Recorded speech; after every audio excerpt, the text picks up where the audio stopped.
Action. Action! Hello, everyone, and welcome to Top Secret. Yes, where we talk all about insider threats and intelligence. So today's discussion is going to be somewhat different. We've got my co-host Sean Free, and we've got a special guest, Mo Koo from DTEC Systems. Welcome, my friend. So before we dive into the key of the message that we want to talk to regarding predictions, what we want to start off with is if we go and step a few steps backwards. Mo, can you give us a little bit of a background of who you are, what is DTEX all about, and we can take it from there. Yeah, for sure. Well, thanks for having me, Boaz, Sean. Great to be here with you guys. My name is Mo. I'm one of the founders and I'm the CTO for DTEC Systems. You know, it's a company we founded here in Adelaide in Australia many years ago. At a time when it was very difficult to be a startup company in Australia, in the tech space, and so we pretty quickly moved the company to London, and that's kind of where we really grew it. And our focus was always right from the beginning, being able to provide a completely different data set. We were starting to see, even back then, the early security operations centers and the early security operations teams was struggling with too much noisy data to try and make decisions with either risk-based decisions or, you know, decisions around security and how to protect their organizations. And so we realized early on that we needed to develop a different type of data set, which was clean at source, eliminates the noise, and then therefore you don't have to rely on, you know, the buzzwords of today like artificial intelligence and machine learning. If you've got the right data, if it's clean and if it's well structured, then that's at least 70% of the battle, because you should be able to deliver most of the use cases that a security team needs with basic statistical analysis, if you've got the right data to start off with. And I think there's a lot of organizations out there. You might have seen the news about our new partnership with Splunk come out today, where everyone's starting to realize that garbage in, garbage out story, right? Which is fairly logical. Correct. But it's taken the industry a very long time to realize that, you know, you can't take crappy data and then put it in some whiz bang engine and get gold out the other side. That's just totally correct. Doesn't make sense from a physical perspective, right? So correct. Well, anyway, we spent a lot of time in London, and so because of our background in Europe, we've taken quite a different approach to most other security vendors, in that privacy has always been a big part of what we do and what we have to be sensitive to. So we've always kind of, you know, it's a bit of a passion of mine where you get, you know, security and privacy, where you get the overlap between security and privacy, that intersection is actually where you get safety. And so early on, we kind of developed this notion that actually cybersecurity should always be seen as just an extension of occupational health and safety, right? It's no different, right? And if you see it that way, and you respect your employees, you treat them with respect, and you're protecting their well-being while also protecting the company, then you're going to get the most engaged workforce. And if you have an engaged workforce, that's a loyal workforce, then from an insider threat perspective, you're kind of conditioning everyone to be, you know, on the same page and looking after each other and looking after the business, looking after the shareholders, looking after the customers. And really, that's where you're going to get the best results from an enterprise security perspective. And so we were in London for many years, and we kind of grew the business there. But then in 2013, for those folks that kind of have been around cybersecurity for that kind of time, will remember when a company called Mandiant, who was the kind of the you know, always recognized as the early, you know, first responders that you pull in if you've had a breach or if you suspect a breach. You know, Mandiant's the one that gets the call first. So Mandiant and FireEye merged together in the US, and then they went IPO in late 2013. And when they did that, it was the biggest IPO of all time in cybersecurity. And the Series A, B, and C investors in FireEye exited that business, and they reached out to us in London, and they said, we think that the next wave in cybersecurity is going to be around moving from treating the symptoms to identifying the root cause and treating the root cause to change inherently how cybersecurity is done, from a behavior perspective.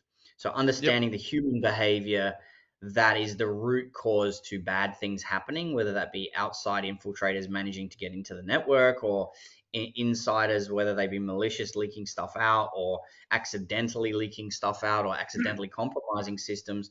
There's always an underlying human behavior that's the root cause. And so in 2014, we moved the headquarters to Silicon Valley, and those investors jumped on board with us. So we have a lot of the original pre-IPO FireEye DNA around our board table. So 4 of the original 6 FireEye board members, and our CEO Barman Marbod was one of the key founding engineers at FireEye. And so we've always been a very product-focused organization rather than a sales-focused organization. And that's why we decided to bring in Barman as our CEO, because prior to FireEye, he was on the founding team for FaceTime Communications, which was then acquired by Apple. So always heavily product-focused, and always focused on the user experience and the customer experience. And so, that's the history. And then in 2018, well, actually, 2016 was the when I first met the very first cybersecurity minister for Australia, Minister Dan Tehan. And it was an interesting encounter because he called me up in California. His office called me up and asked me to come and have a meeting with Minister Tehan. And when I sat down with him, he said, "Well, the reason I'm reaching out to you is because we really need to build the industry, cybersecurity industry in Australia, and we need to build the capability, but we need to stop people like you." And I said, Ah, "Minister, I don't understand yes. what you mean, stop people like me." He said, "Well, the ones that actually make a success of it in cybersecurity, they leave, and they take all the IP with them, and they take all their best people with them, and you've done exactly that. Why? Like, and how do we stop people like you from doing that in the future?" And that's when I You said, tell I him about put the it root back. cause. Yeah, well, I mean, I put it back on him, and I said, well, I mean, Exactly. if we had in Australia a much more mature Yes. capital structure and capital economy to build around the entrepreneur, maybe I wouldn't have had to leave to go and find the money. If we Correct. had customers, enterprise and government customers that would be more open to helping Australian startup companies, to test their products and try their products and help shape their products, then why would I leave in the first place? I never wanted to leave Australia. I was forced to leave because no one would support me in the mission that I was on, with Yep. such a big Yep. vision, to do something that's very different. If we don't have that support infrastructure and the mindset of the Australian organizations, and the economy and the ecosystem around the entrepreneur doesn't exist, we have to go. And that's been Correct. happening for several years. And he said, well, that's very interesting. And so we started a dialogue at that point, and it was then that he introduced me to Stephen Marshall, who was then he was the opposition leader in South Australia. And I engaged with him. We did a few interesting cybersecurity projects and things, and I went back to the US. And then in 2018, when Premier Marshall came into office, it was interesting. He called me up and he said, "Look, would you come to my house for dinner? I would like to introduce you to some people." I was in California. So I said, "Of course, I'll be there." So I got on a plane, came back home, and he introduced me to 6 other entrepreneurs, all from very different backgrounds.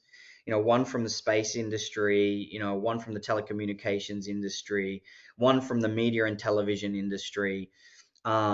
And it was really interesting, because he said, "Look, what we're going to do here in South Australia," and for those of you who aren't familiar with South Australia, the economy here suffered for many, many years after the Holden factory shut down. So we were Yeah. heavily dependent upon motor manufacturing or auto manufacturing here to drive the economy. And when that shut down, lots of people lost their jobs. And we had the highest unemployment rate in the country for many, many years. And so when Premier Marshall came in, he said to us, what I want to do is I want to transform the South Australian economy, and we're going to do that through entrepreneurship. And so I would like you, the entrepreneurs, to tell me how we can transform it through entrepreneurship. So we actually formed a board that right there and then that day. He cooked us a 3-course meal by himself with no help, and Brilliant. allowed us to help ourselves to his cellar, which is a very nice cellar. And we proceeded to discuss the topic of entrepreneurship and how we would build an ecosystem around Australian entrepreneurs, and particularly South Australian entrepreneurs, to help them kind of flourish here. And we set about setting up the office of the chief entrepreneur. We appointed a chief entrepreneur, the first ever in South Australia, and the first 3 pillars that we were focused on was defense, space, and cyber. And so that's been a really interesting journey over the last couple of years, because, I think the landscape now, what we have here in Australia, is very different to when I started the company. We have a supporting infrastructure. We have companies that are willing to invest behind Australian innovations. We are competing on a global scale, and people are starting to realize that. Our venture capital here is still quite young, but it's maturing quickly. We can do more to accelerate that maturity, but I think we've got a really good opportunity now, not just in cybersecurity, but in tech in general and entrepreneurship in general. So it's an exciting time to be home. Brilliant. Thanks, Mel. That's great introduction. I think what I find interesting is when you mentioned that the guys from Mandate and FireEye sort of approached you to look at the problem from the root cause. But has the industry changed? Have the thinking changed, or they're still looking at symptoms today? So the industry broadly, Boaz, is still addressing symptoms today, but I think it's changing, and it's changing from the top down. And what I mean by top down is, typically change in technology kind of goes around the globe in a specific way. By and large, and I'm generalizing, but by and large, this is the rule, right? Like, a lot of technology change gets invented on the west coast of the US, right? Silicon Valley is the heart of where a lot of that innovation and, that disruption occurs. And then it takes sort of maybe 12 to 18 months, maybe 24 months to make its way across the US to the East Coast, to New York, and, past Austin, and, now DC, the DC Beltway. There's a lot of innovation that happens there too, but it kind of has generally worked its way around there. Then it makes its way around the globe to Europe, and then it slowly filters down through Asia Pacific and down to Australia. So typically, over the last 20 years or so, Australia has been kind of an adopter of technologies sort of at least 3 years behind where it's invented in the West Coast. By and large, again, generalization, but by and large, that's the case. Yes. What we're seeing is the shift in cybersecurity, because cybersecurity is changing so much and everyone's getting hit so badly in the same way right across the globe, that down here now, that curve of adoption, particularly in cybersecurity, instead of just following the trend and slowly being behind that curve of how it flows around the globe, we're now starting to accelerate and jump ahead to be on par with where everyone else is. And that's exciting for Australia. And I think COVID has helped with that as well, because it levels the geographic playing field and enables Australia to be on that level playing field. Whereas before, we were so far removed from the bigger markets like the US and Europe, it was always hard for us to compete or to be at that level. Whereas now that playing field's leveled, obviously you have to be prepared to wake up early, like I do, very early, and start your day on those time zones. But if you're prepared to do that, then you can compete on that level playing field. And I think in cybersecurity, what we're seeing happen right now is a lot of consolidation, because no longer can enterprise organizations continue to deploy point solutions to solve point problems. It's too hard to manage. It's too hard to operate. At the same time, we've learned our lessons from the likes of Symantec and McAfee, where, no one's thinking today that they can have one cybersecurity vendor that they can rely on for everything. I've been starting to hear a lot more that Microsoft is being relied on heavily for a lot of different security things. And, Because it's you know, easy. well, it's easy and it's cheaper, Correct. and it's aligned with the CIO and what he's trying to achieve from a cost saving Correct. perspective and from an Correct. operational perspective, and I get that, and I definitely think Microsoft has come leaps and bounds ahead from where they were from a security standpoint. But really, that's just the foundational parts of security, right? Absolutely, you should be having Microsoft security stuff. That's belt and braces. That's table stakes. You have to Correct. absolutely have those baseline things in place. You got But it. to say that Microsoft is my cybersecurity strategy, that's a failed strategy, right? You have to then Great. you build that foundation, you make sure you have Correct. all those building blocks in place, and then you add on top of that, the best of breed solution stack that you need, but not point solution solving point problems, more those solutions that work well together seamlessly. And so you look at the end-to-end stack that you have and build appropriately. And that's what we're seeing as the shift, where those organizations that have been doing this for a while and consolidating for a while are starting to get to that point now where they can say, yes, we're not just addressing symptoms after the fact. We're now addressing root cause ahead of time. We call it left of boom, to use a US military term, Yeah. right? Yeah. Because Better. because you have to be, otherwise, if you're after the fact saying, okay, the horse is bolted, here's how it bolted, and here's how it here's who was responsible for opening the stable door. That's one thing. 3 years ago, we were very focused on moving from after the fact to real time. Hey, the horse is bolting. That's too late as well. Like, to be able to Correct. stick your hand up and say that the horse is bolting, it's going out the stable door now, it's gone before you get there, right? No Correct. matter how quickly you react to that. So today, it's really all about being predictive. So understanding what the root cause behaviors are that lead to bad things, detecting those root cause behaviors, and being Yes. able to then decide left of boom, how do we want to respond before the breach happens? How do we want to respond before a data leak happens? How do we want to respond before a bit of malware gets dumped on that machine? Because if CrowdStrike stands up and says, hey, you got malware here, okay, great. If they can contain that and restrict that, perfect. But why did it get there in the first place?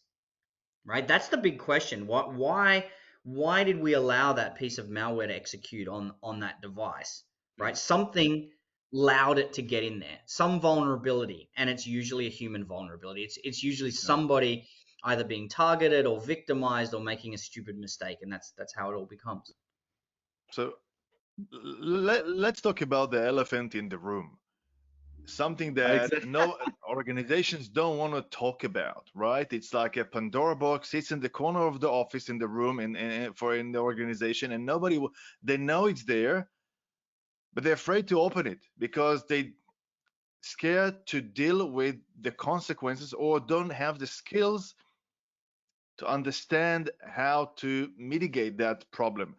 And he mentioned that that's the human factor. So when you talk about all these horses that run out the stable, or let's talk about bullets, the industry is so saturated by a lot of different products and solutions that provide different shields and protections against huge amount of different types of bullets. But do organization ask or refer to who is actually shooting these bullets and how to deal with the finger that pulled the trigger instead of how to protect against these bullets? Because once the bullet left the gun, there was some intention or there was some root problem that actually started that, right? So why and this is what Boaz and this is what I guess we see a lot in the industry and in the market. A lot of organizations deal with the problems and the symptoms and try to shut down and kill fires, but they don't really focus on the actual root cause Mm-hmm. and target the problem. And when it comes, we always say there is no risk without people. If the risk starts with people, why organizations scare or don't do enough to look at people?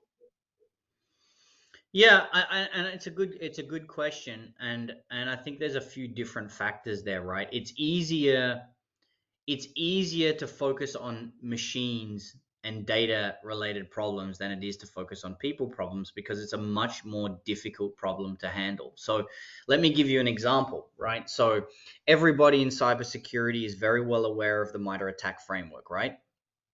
And if you talk to every single cybersecurity practitioner out there, they understand MITRE ATT&CK framework because, it was published as an open source guide to the tactics, techniques, and practices that adversaries use against enterprise organizations when they want to hack or target or whatever they do. Very powerful framework, so powerful that actually most of the EDR vendors or the AV vendors use MITRE ATT&CK as part of the core principles of how they develop their product and how they kind of respond and detect things, and they use those attack TTPs to define that.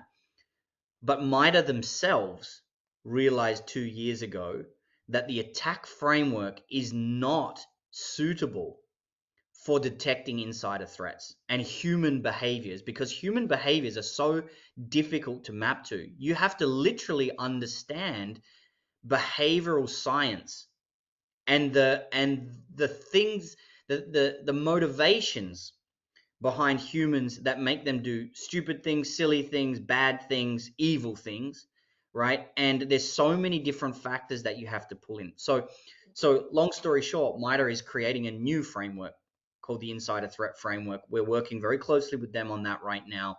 And what they're trying to do and how we're helping them is to try and get more data. And this has been the biggest problem, is that organizations have not been open to sharing insider threat related incidents and data, even with a trusted organization like MITRE. And this is the problem for Gartner and Forrester and all the analysts, right? Because I think we were approached by, let's just use Gartner for example, right? We were approached by Gartner maybe 4 or 5 years ago, maybe even longer actually. And they were saying, look, we think insider threat is going to be a big topic, right? But we can't get enough data. Everyone tells us it's a problem, and Correct. it's a big worry for them, but they won't give us any background information to help us build a, what do you call it, the magic quadrant for insider threat. So we don't know what to do because we know it's a problem. Everyone tells us Yes. a problem, but no one will Yes. help us. So we can't build a framework, we can't build a quadrant.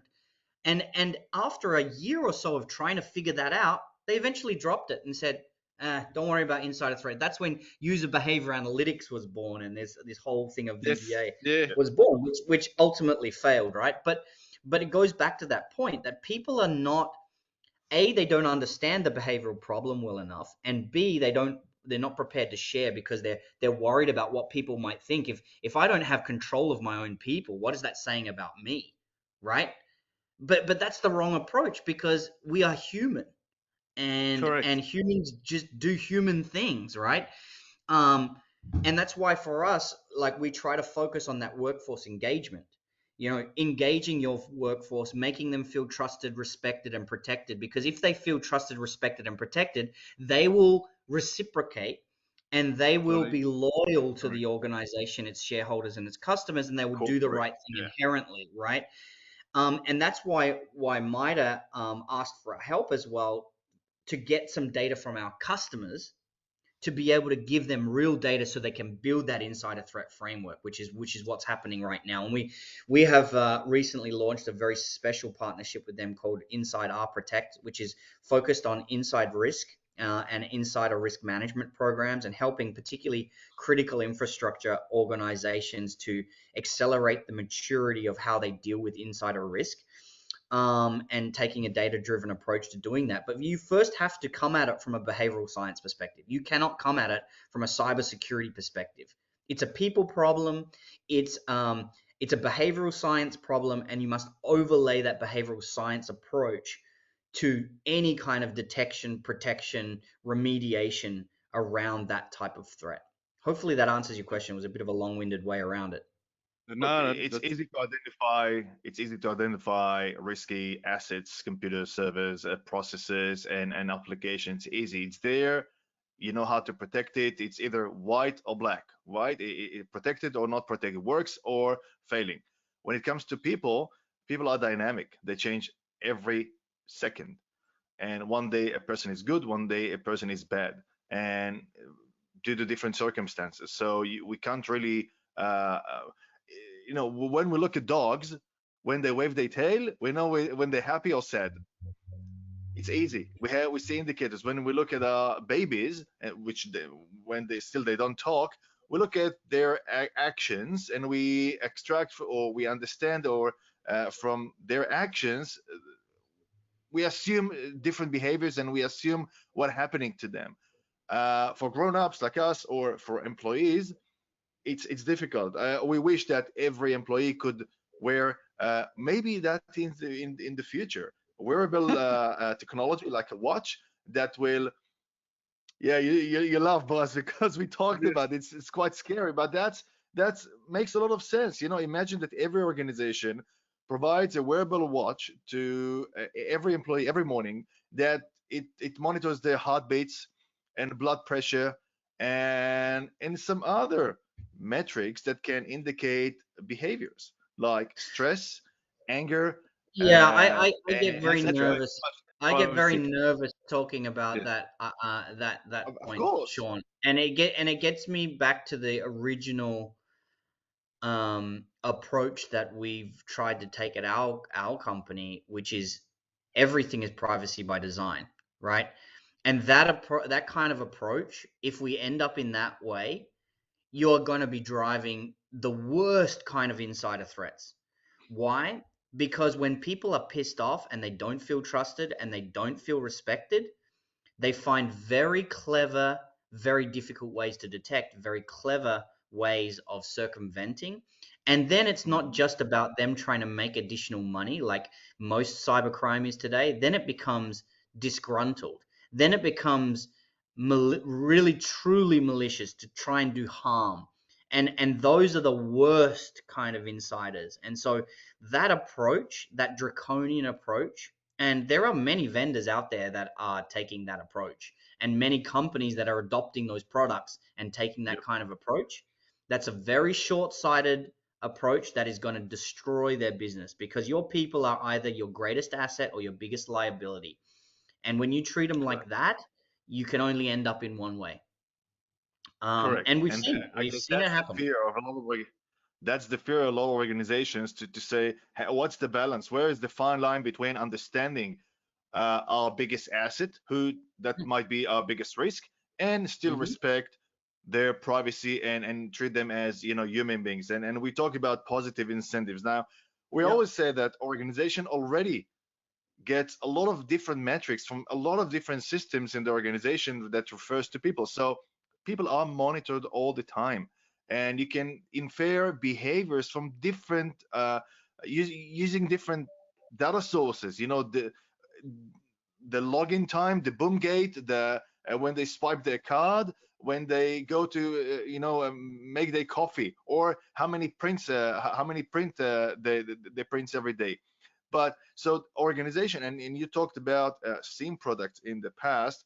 They used to gather a lot of information, and you try to get golden nuggets from pile of trash, right? Mm. That's what happens. So that's why the new approach of getting or organization already getting data from people in different, but it's the not right language. It doesn't really give them much. What's the best approach? And I guess this is what you provide, is to get the right data from people that actually we organization can encourage them. It's not just coming from a negative perspective, but how to encourage people to do the right thing. In order to encourage them to do the right thing, we need to learn their behavior and understand what they do wrong.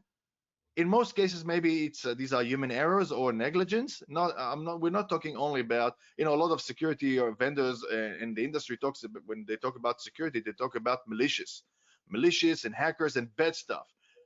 Most of the population are good. Most employees are assumed to be good, otherwise they wouldn't be employees, right? You can't Hmm. really uh, not trusting your employees. Otherwise, you wouldn't be hiring them. So, what is the right approach that you actually take to balance it? In one hand, to get these indicators of compromise so we can predict. On the other hand, to encourage people to be more engaged and to be more cooperative so they can help the organization to grow. Yeah, so very quickly, we don't use indicators of compromise in what we do. We use indicators of intent. So Yep. intent is the most important thing for our business because we want to quite quickly differentiate between an actor that's malicious, intentionally doing something bad, which is less than 2% of the findings. When you do see someone who has malicious intent, you want to have the evidence, and sometimes you need to follow let them do what they are going to do so that you have the evidence to not just say, hey, you're doing something bad, but to actually bring in law enforcement, prosecute, and actually take it all the way through the courts. But that's, like I said, it's less than 2% of the time that's going on. For the rest of the time, you want to understand the intent as well.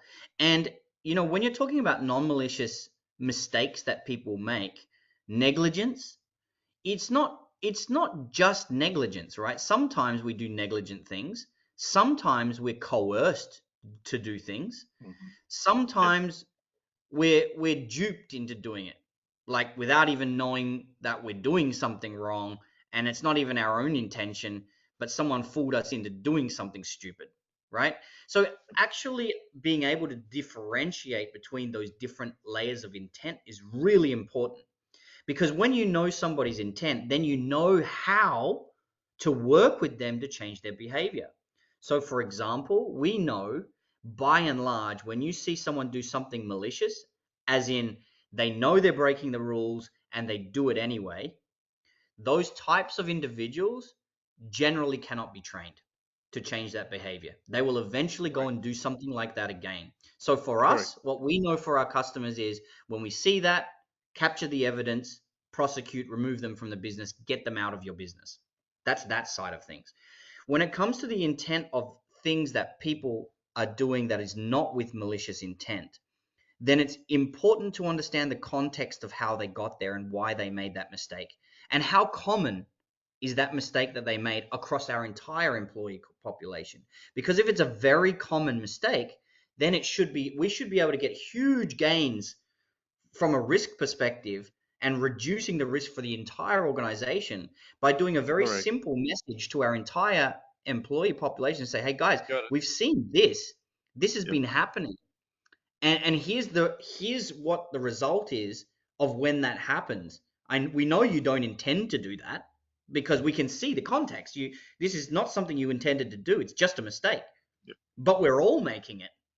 And Correct. therefore, Correct. the chance of a breach happening because we're all making that same mistake is huge. Please, let's stop. Let's do it this way. And when you train people that way, we call it teachable moments.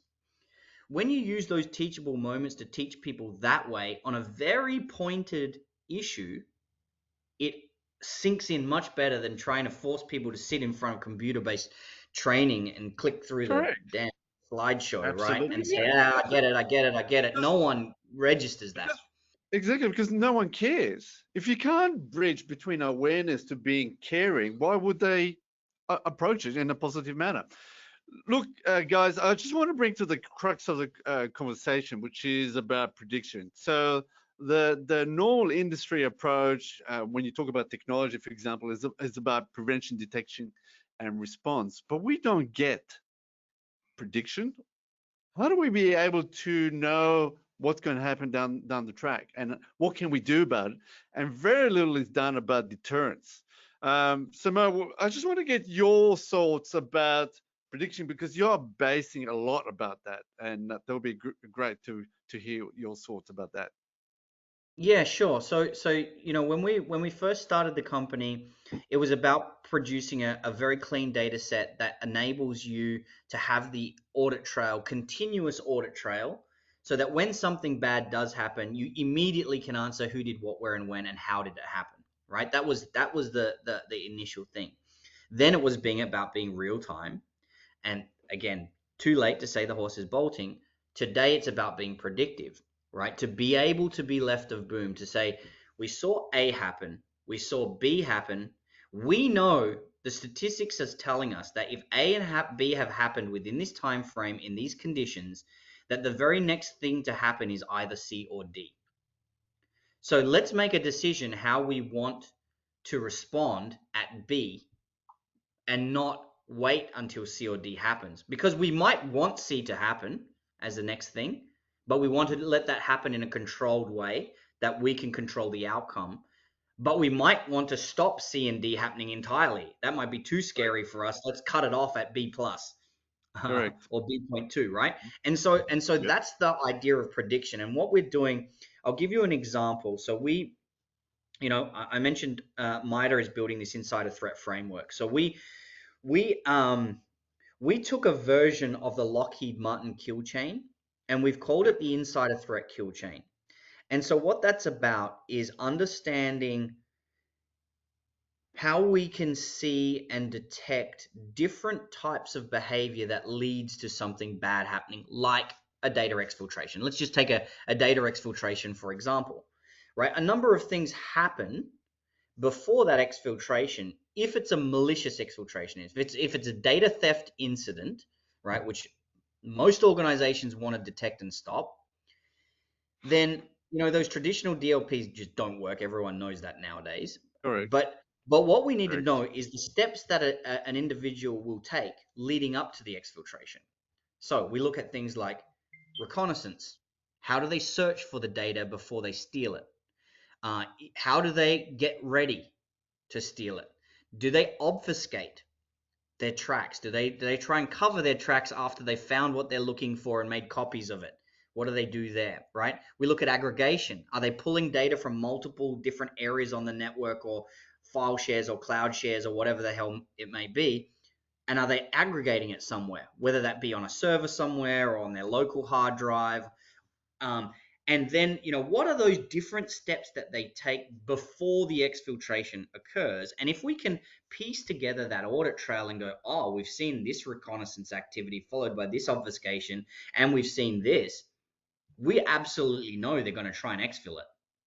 And they could do it by a bunch of different ways. They could print it. They could send it out by Dropbox. They could email it to themselves. That's the preparation phase. Nobody actually. Yeah. No solution is there. The preparation phase. And that's the point, right? Is because why did UBA fail? Right? Because they were solely relying on anomaly detection. And anomaly detection is never going to be successful in isolation, because humans by nature are anomalous beings. Like, we do unusual, stupid, weird, crazy things all the time, right? And that doesn't mean something's bad just because an unusual thing happened, right? Correct. But when you string a series of behaviors together within a specific time period, then you can start to drive up the likelihood that you are looking at something that's important that requires your attention. And you don't do it by just focusing on anomaly. And this is where, without getting too much into the weeds, we do alert stacking and risk behavior scoring, right? So anytime we see an anomaly, we don't alert anybody. We just assign it with a risk score in the system. Anytime we see a bad behavior, that's a known bad behavior, whether it be reconnaissance or obfuscation or whatever, we assign it with a risk score. And then we add those risk scores together to be an additive risk score. When it hits a threshold, then you pass that information to a human being and say, here's the evidence. This is really bad. A's happened, B has happened, C has happened. The next thing that might happen is D and E. Likelihood is 60% D, 70% E. What do you want to do at C, right? That's where this gets to. Hopefully that answers the question. Sean, you were going to ask a question. No, I'm fascinated. Look, it's that approach of a mechanism that actually work for you, deal with all the stuff that is unseen. It's very easy to identify, and that's why a lot of organizations spend their fortune and the best of dollars just on a lot of products and systems, because they know what to protect. They know their systems very well, but they don't know their people. And the funny part is that their people could cause most of the problems.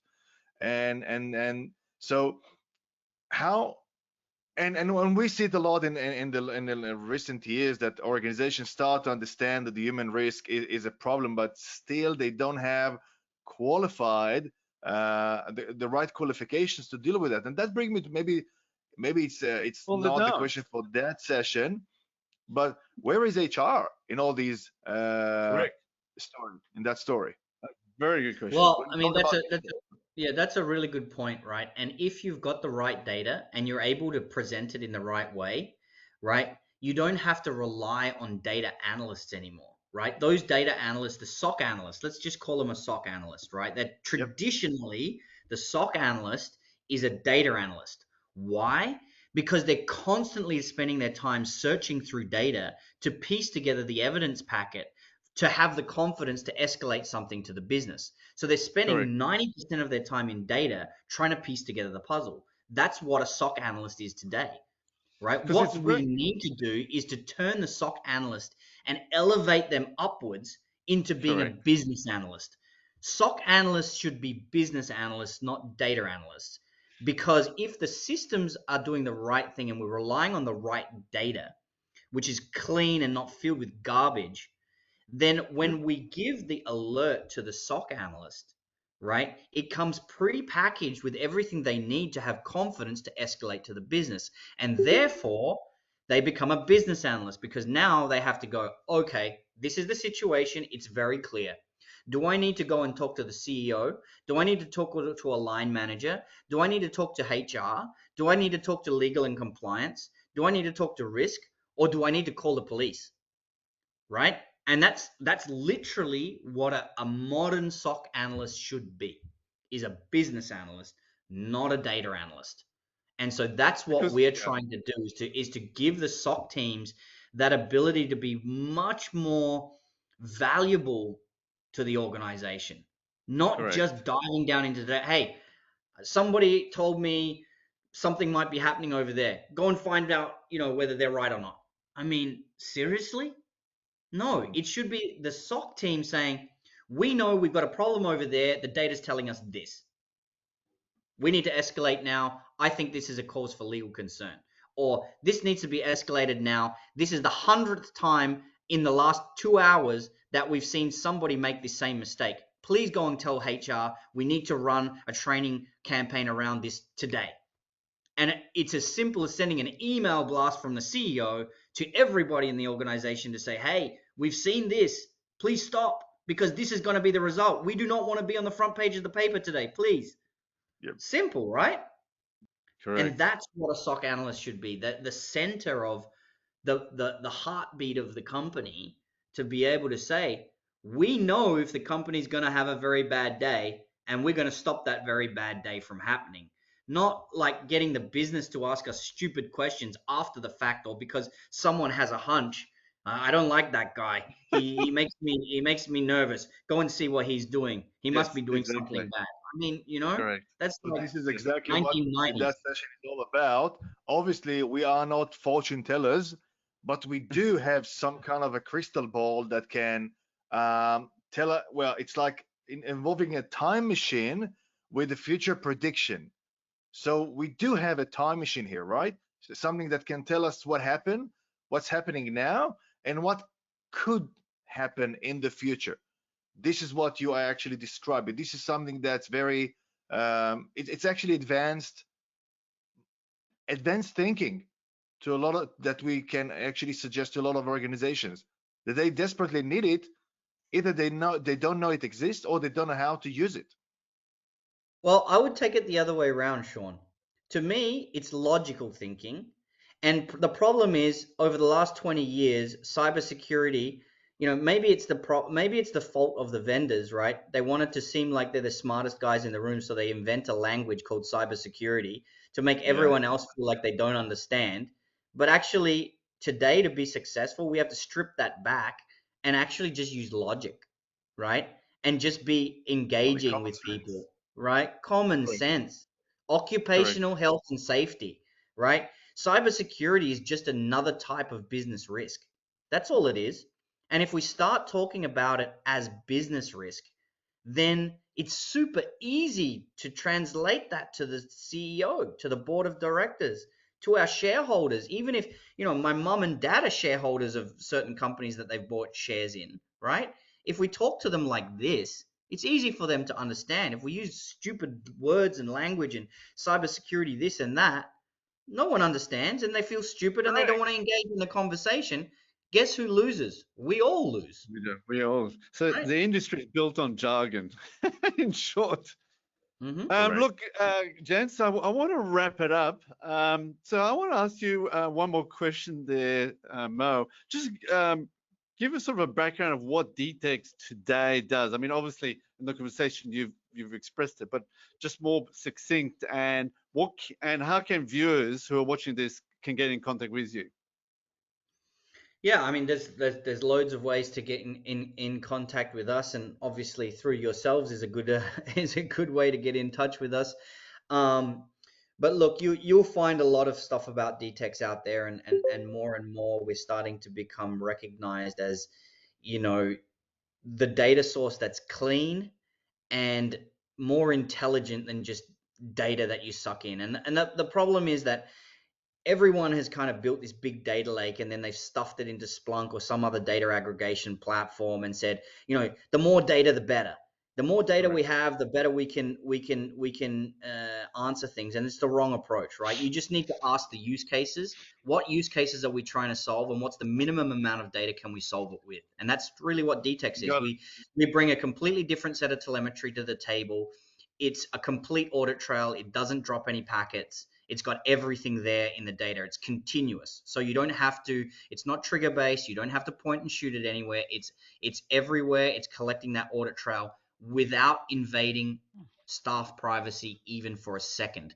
So in a lot of cases for the SOC team, we're removing a lot of that intrusive data that they have been capturing and replacing it with a very high signal to noise ratio set of telemetry that doesn't invade any staff privacy, but answers all the context rich questions that they've been trying to ask their big noisy data sets for many years and not being able to do. That's really what we do.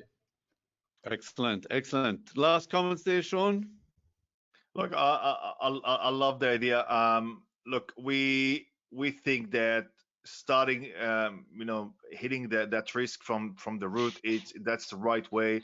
I think, or many organizations work cybersecurity today as onion layers. They start from outside and starting to get in. So we are getting closer and closer now to understand the human risk element. Look, I'm conscious of time, so I just wanted to thank you. I'm sure that's not the last conversation we'll have, because we need to have more sessions to talk about who is actually should be the owner of that approach, how it should start, what is the conversation in the boardroom when it comes to human risk. It takes only one man to crash the entire business. So what is the best way to start it? But we could talk hours, so I'll save some talks for the next session. That session is recorded, and that will be uploaded to our website, and we will send you a link also, Mo. And we are looking forward to catch up with you later on the next episode of Top Thanks, Secret. guys. Yeah, Mo, Appreciate it. much appreciated. Take care, guys. Indeed, Bye-bye. Take care.